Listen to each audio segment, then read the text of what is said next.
The chair recognizes the honorable member for Marco City. Thank you very much, Mr. Deputy. I thank God Almighty for this wonderful opportunity to once again lend my voice to address the issues that affect the people of Marco City in particular, Bahamians in general, and to express once again my gratitude to the persons in Marco City who supported me for a second consecutive term, and to my family, especially my wife Berlice, my daughter Michaela, my extended family and support system that have been with me through some very difficult periods in my history. And because of the grace of God and your support, I'm still here. I'm still standing. Mr. Deputy, it is an honor to have an opportunity to lend my voice along with members of our team and, of course, with members of the government and past members of Parliament who have supported the view that there is a necessity to have a parliamentary service bill. Mr. Deputy, it is no secret that we have met on this subject on multiple occasions. I recall sitting on a subcommittee along with the clerk, Maxine Seymour, Senator Maxine Seymour, and other colleagues, the member for Fox Hill, as we've had discussions about the importance of the separation of powers, the deepening of our democracy. And of course, we have to pay homage to those past members of Parliament who sat on what is called the Nottage Committee, a report of the House Select Committee appointed to inquire and make recommendations to the House on all matters pertaining to powers, privileges, and immunities of Parliament, the allowances, the benefits of parliamentarians, and to inquire into the feasibility of the construction of a new parliamentary complex. No doubt that work also informed this discussion that we are engaged in today. I support, as our team does, the establishment of a parliamentary service commission, independent of the executive branch of government and the civil service, to have responsibility for the control and management of the parliamentary service. There is a need for Parliament to be in charge of its budget, to be put in a position that it can raise funds through creative means to sustain existing work and to anticipate changes that are necessary and be in a position to fund those changes.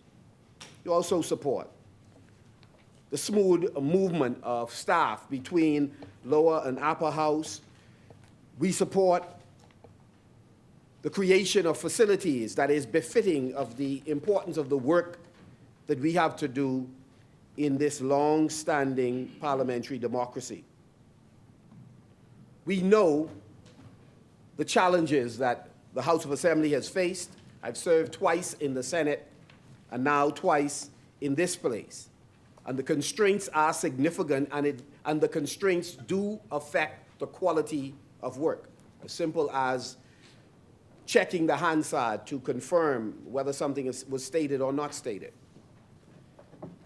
It is important. In fact, we have had controversial moments because of the inadequacy of facilities. And certainly my heart went out to the staff, the past speaker, who laid out a compelling case about inability to have privacy in the use of bathroom facilities, having to share them with persons who may have had challenges with the law, and expressed concern for security.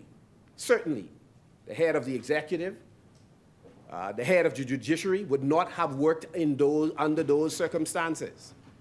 And so it is important that we take this step that we are taking to ensure a degree of parity for those who lead the legislative branch, in much the same way we have gone out of our way to ensure that the member who presides over the judiciary is taken care of and successive prime ministers have had tricked out facilities from which they operate, and each minister, and no less should be provided to the head of the legislative branch. And so we support this bill. This is extremely important.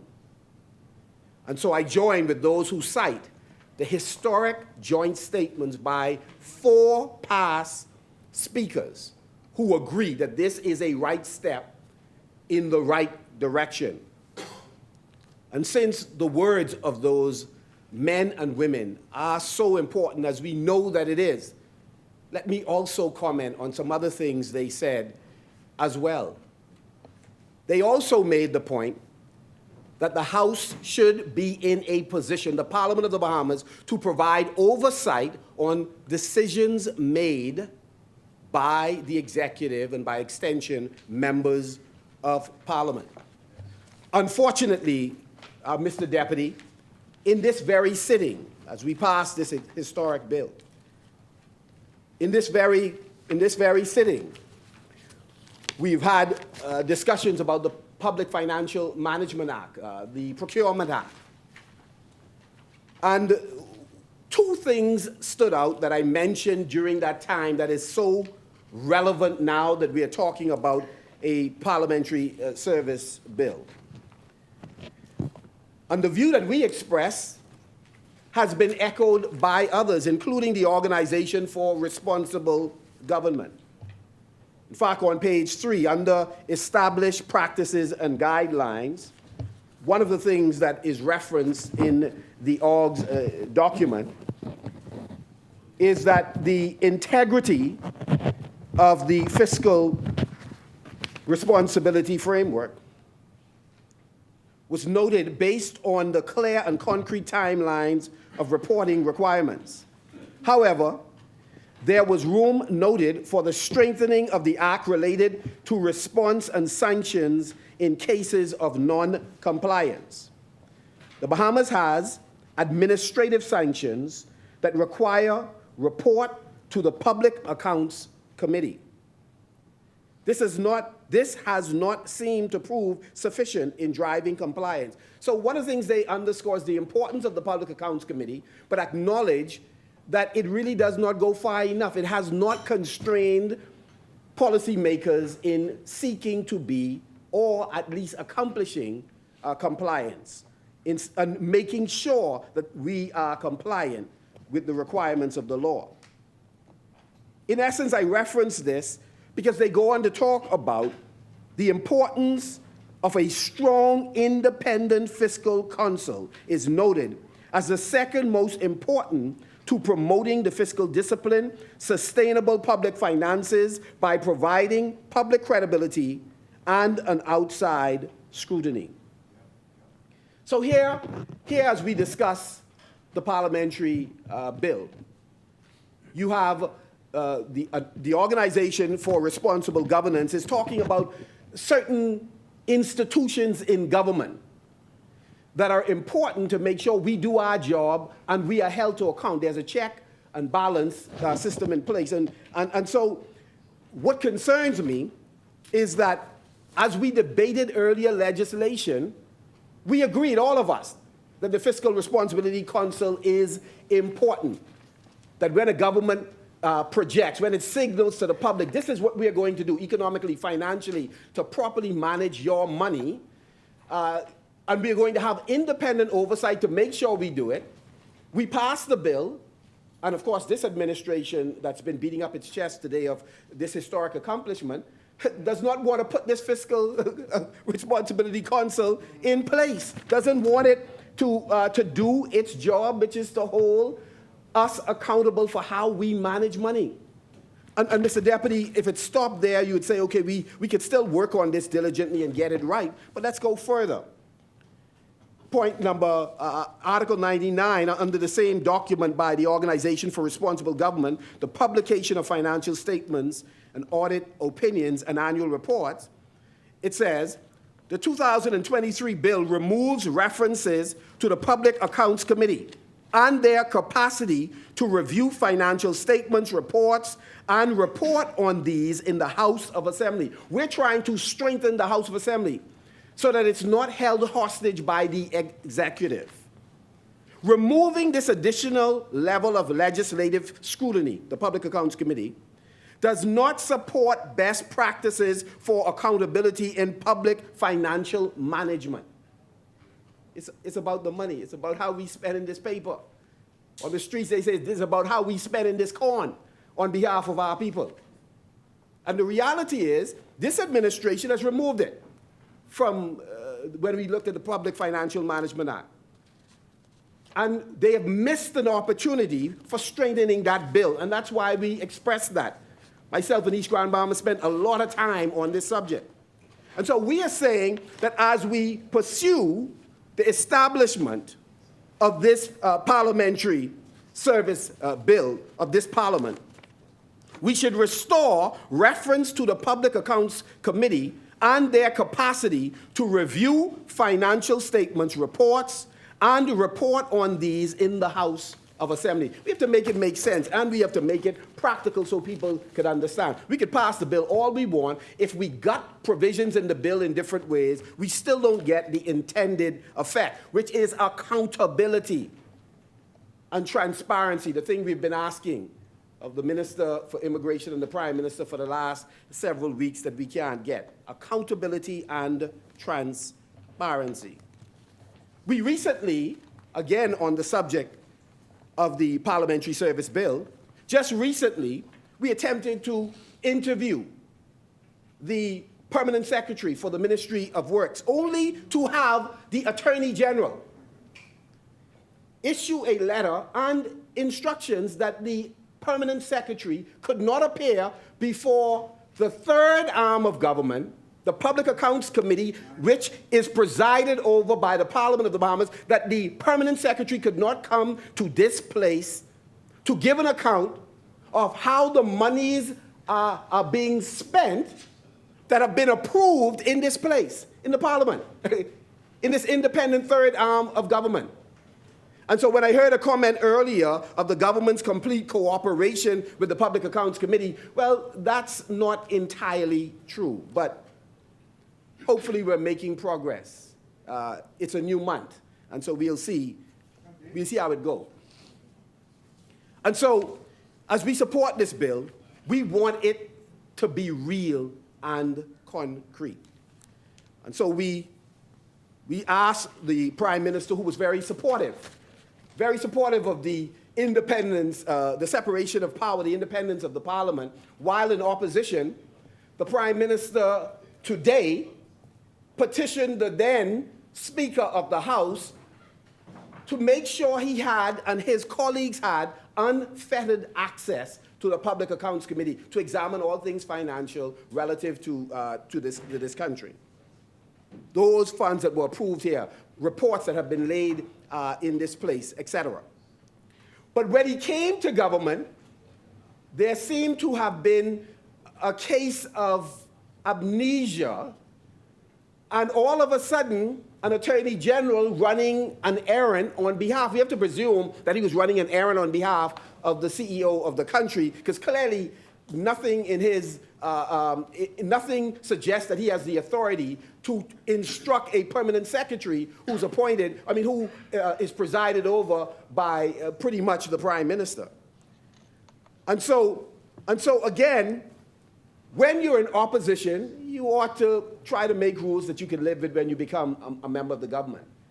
And so, as we discuss this bill, and we talk about the independence of the Parliament, and we talk about the value of the Public Accounts Committee, it is important that this government complies. We have had meetings, we've requested some documents, we are still waiting on those documents from some members of the public service, and it is our hope that this government, in its commitment to transparency and accountability, would ensure that this Parliament, they wish to, like us, to have greater independence, that they would make sure the documents arrive here in the Parliament. Mr. Deputy, we're meeting at a time in this House when outside it's hot. It's scorching hot. And even in this heat, Public servants came. They're so concerned about the work we do here that they came outside to talk about social services matter. I trust that the minister had a chance to interface with them, interact with them, to find out what the concerns were from social services so that our folks could get back to work and they don't have to be in the heat crying for the outstanding promotions and reclassifications, et cetera. It's, we hope. But we are meeting at a time when Bahamians are rightly concerned, if those of us in here who are the gatekeepers of the country, if we are manning and womaning the gate. According to some of the media houses, they're concerned. They, like the rest of us, recognize the important step we're taking today in making sure that we promote an independent parliament, a legislative branch that has strength, that is financed properly, so we could conduct the relevant investigation, so that we could get the appropriate opinions, legal opinions, that informs the decisions made by the Speaker of the House. And so they're concerned about these things. But one of the things that the fourth estate commented on, and I would just like to read into your hearing because it's very relevant for this discussion of separation of powers. One of the things that was said, and I don't know if anyone, just before I get there, saw the headlines today, "This country lacks leadership." And I was stunned because it's a good Michael man, a good Loftus Roker, talked about Ackland's man who said he was worried. Roker worried the Bahamians are increasingly marginalized. This country lacks leadership. He's one of the original strong men of the Progressive Liberal Party. Honorable Member, yes. Are you adopting what you're reading? Yes, I am. I adopted. I brought copies. Thank you, Honorable Member. Today. Just to read a little bit for your edification. Former Minister of National Security A. Loftus Roker, who's still widely known for the tough stance he took against illegal immigration when he was minister responsible for immigration, said yesterday he remains concerned that the Bahamians are losing out in their country and lamented what he said is a lack of political leadership. When you have no more country, you see where you can go and claim anything, said Roker, who was asked his views on the controversy surrounding the release of a large group of Chinese nationals found at British Colonial Hotel without any legal status in the Bahamas, contrary to a recent press release I saw released by the political arm of the government trying to use the public service. The Minister of Immigration, the article continues, Keith Bell, has said it was unnecessary to transport them to the Carmichael Road Detention Center, where individuals found to be in the Bahamas illegally are held. According to Bell, the irregularities found at the worksite were expeditiously cured by the employer. Roker warned, all I say is one day Bahamians will find we don't have our own country. That's what I'm worried about. The country lacks leadership. Imagine you had dozens of Chinese without work permits here. How the hell did they get here? How did we allow them to land? We trying to fool ourselves. We don't have any leadership. I'd read on, but I think that is such an interesting place to start. But what I was going to, and so not to be distracted, the article I really wanted to read. I'm reading it from a space, and I will adopt it. I bought a copy delayed. I read it from a space where I myself have had some bruises. I took some licks in the same section. But where there's bad sometimes that hurts you, there's some good. There's some good as well. So you have to take your licks and be mature enough. As the Prime Minister said, he wants political maturity. Be mature enough to move on. Under the heading in the Nassau Guardian editorial, it says, no longer any reason for public faith in Bell.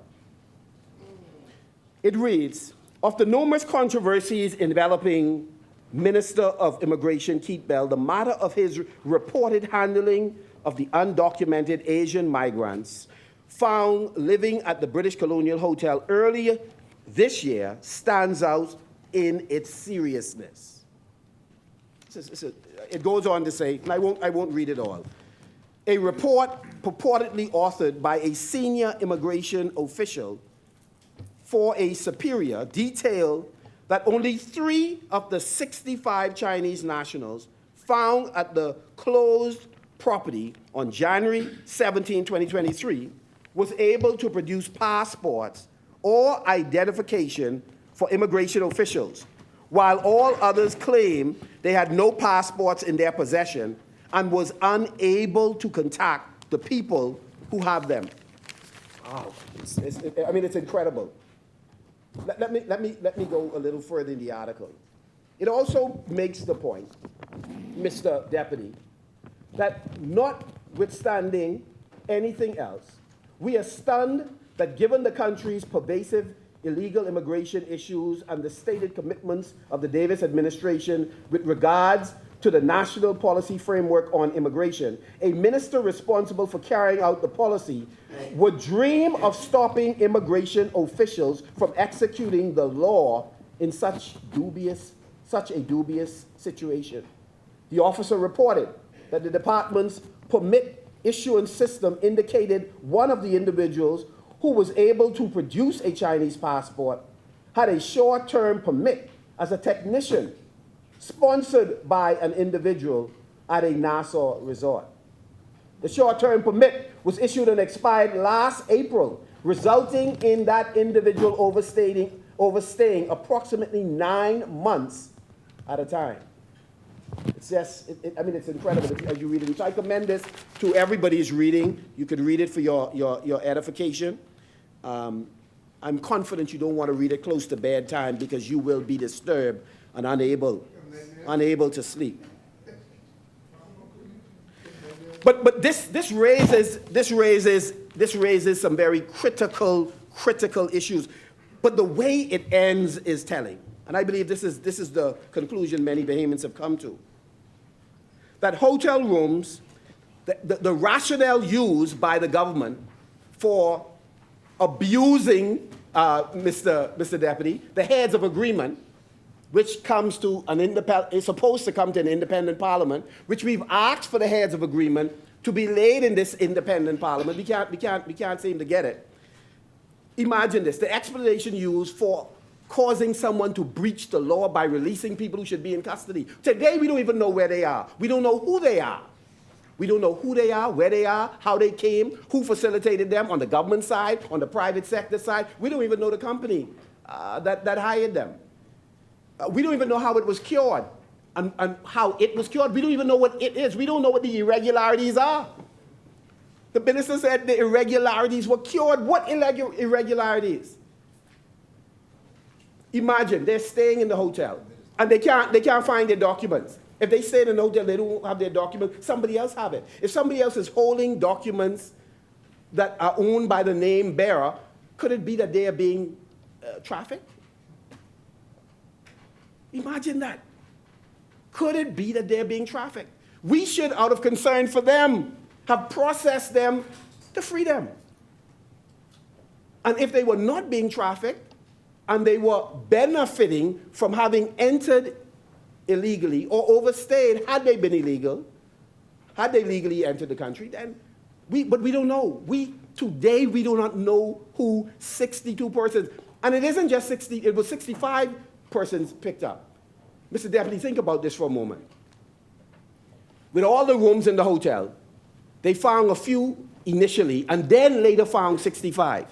Think about this. For all the rooms, one has no idea what the real number is.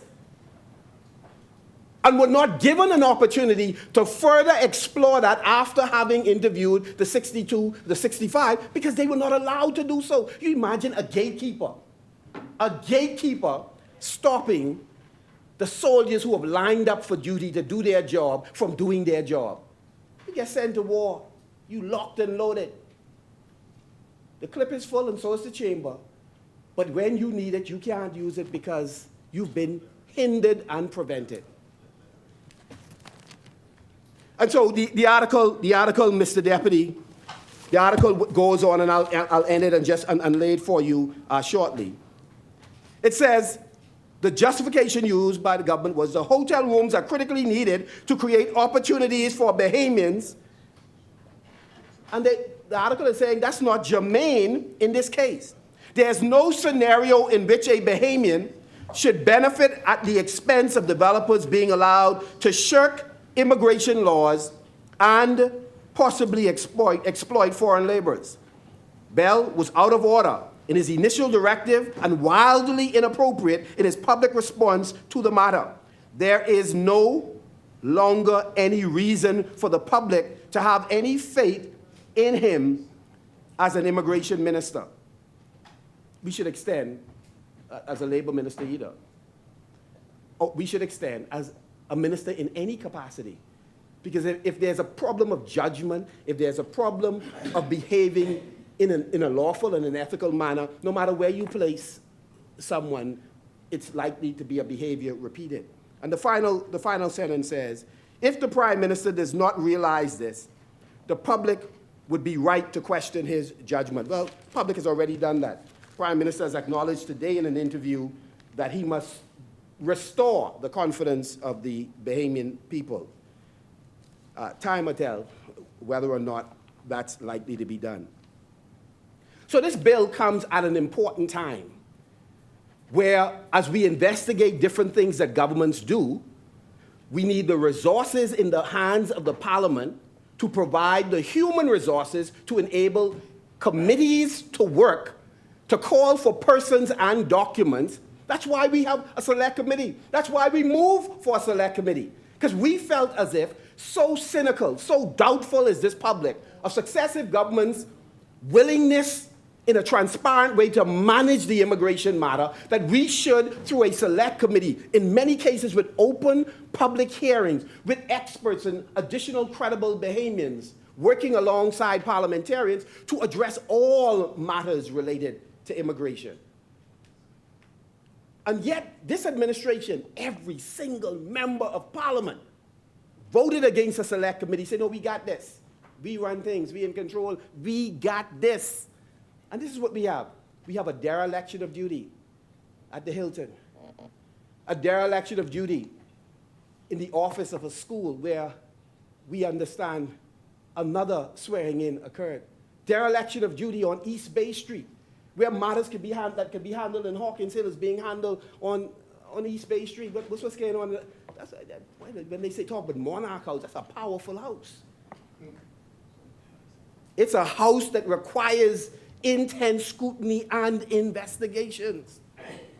An independent Parliament with a functioning select committee or a public accounts committee, because we will know in curing the irregularities who paid, who called who to pay. Because think about this for a moment, Mr. Deputy.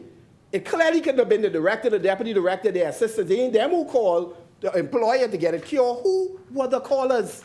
Who called? Who was on that phone? Who were on the phone calling to say, you all need to cure this, and by the way, so-and-so need to come in and pay? And you mean if that happened in a ministry where officials have the ability to go find the applications, they couldn't go find 65 applications, or were the applications not there? So, Mr. Deputy, and now people are cowering in fear. I hope this government is wise enough not to put any additional, because they've started putting folks on leave. And then, of course, extending the leave over and over and over and over again. That's why some folks different people have to file labor dispute. Or to transfer, because whistleblowers ought to be protected.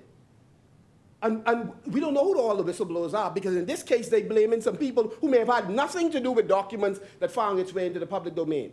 All of us who have been in ministries know that documents can come in the public domain, and we learned this from the Progressive Liberal Party when they talk about how they have these documents. By any number of means. So, Mr. Deputy, I want to close very quickly by saying that when you have a minister of the public service who is willing to tell a minister who is duty-bound, whose responsibility it is to explain the rationale behind his decision. When you have a minister of the public service telling another, say, bro, don't say nothing. When they come looking for you, don't say nothing. Quiet.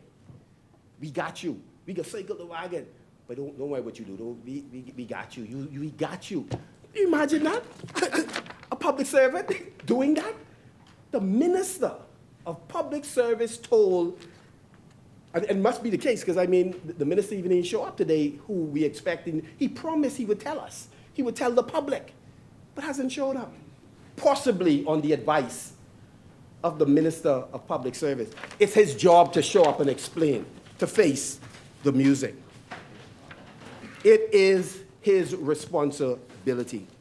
And so today, as we debate this very important bill, we ask that the government go ahead, look at the whistleblower component that is embedded in our Freedom of Information Act. Let's live up to the spirit of it.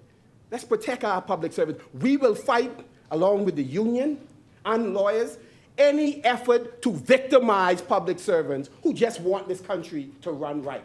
And they don't expect to be savaged by politicians in the House of Assembly.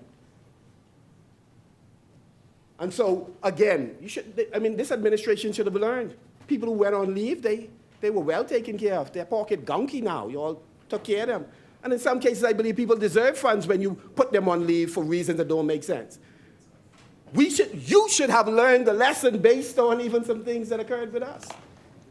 We should protect our public servants, not savage them. And unfortunately, that's where we appear to be today.